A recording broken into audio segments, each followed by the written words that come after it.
सन्मान ह्या सगळ्या गोष्टींचा विचार केला जायचा। पण काही काळामध्ये तुम्हाला अशाही गोष्टी दिसल्या की लहानपणीच बालविवाह व्हायचा आणि बालविवाह अशा व्यक्तीसोबत व्हायचा की जिच्या वयाच्या 4 पाठपत असं असणारा व्यक्ती अशा पुरुषाबरोबर बालविवाह यायचा।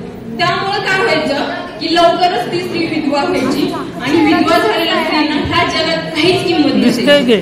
पण आज आधुनिक काळामध्ये ह्या गोष्टींना किंमत दिली, जशी की आज विधवा स्त्रियांना सुद्धा एज्युकेशन घेता येतं, विधवा स्त्रियांना पण मान सन्मानाने बाहेर पडता येतं, तिला तिचं अस्तित्व निर्माण करता येतं। आणि ह्या सगळ्या गोष्टीची सहाय्यता करण्यासाठी महात्मा फुले आणि क्रांतीवीर सावित्रीबाई फुले यांनी स्त्रीच्या हाती शिक्षणाची दोरी दिली, म्हणून तुम्ही आज ह्या शिखरावर आहे, म्हणून तुम्हाला मान सन्मान आहे। प्रत्येक वेळी असं नाहीये की मला अडचणी आहेत, मला हे आहे, मला ते आहे, ह्या सगळ्या गोष्टी स्त्रियांकडे कार्य केलं भरपूर आहेत आणि भरपूर जणी अशा आहेत की ह्या कारणामुळेच फक्त मला मुलं सांभाळायचे, मला नवऱ्याचं डब्बं करायचे, मला असं करायचं, मला तसं करायचं नाही।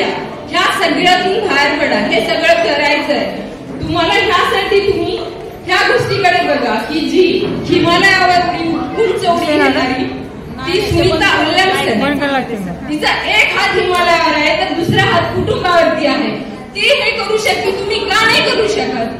कल्पना चावला तिने एवढं मोठं बलिदान दिलं, ते करू शकते तर तुम्ही का नाही करू शकत? आज प्रत्येक क्षेत्रामध्ये स्त्री आहे, आज प्रत्येक क्षेत्रामध्ये स्त्री आहे, राजकीय क्षेत्रामध्ये आहे, क्रीडा क्षेत्रामध्ये आहे। क्रीडा क्षेत्रामध्ये एका खेडेगावातली हरियाणा सारख्या भागातली एक गीता आणि बबिता फोगट जर बाहेर पडू शकते, तुम्ही का नाही? प्रत्येक ठिकाणी तुम्हाला प्लॅटफॉर्म दिसायचं नाही, प्रत्येक ठिकाणी तुम्हाला संधी उपलब्ध केली, तुम्ही सुद्धा बाहेर पडू शकता। सायना नेहवाल ह्यांचीच का नावं येतात? का?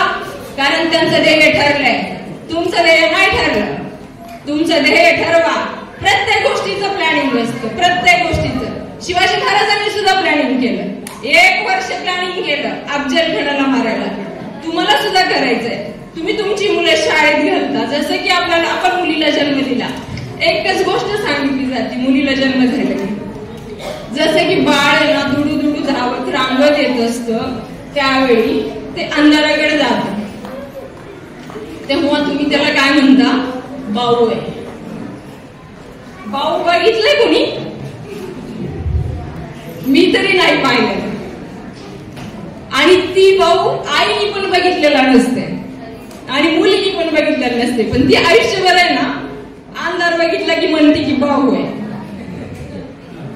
कोणी नाही। अरे तुम्ही तिला सांगा, तू जा, तू धाडशी आहेस, प्रोत्साहन द्या, मुलांचं कौतुक करा, तिला इतकं सशक्त बनवा की भाऊच काय, बावा जरी आला तरी ती मागं हटली नाही पाहिजे, वाघीण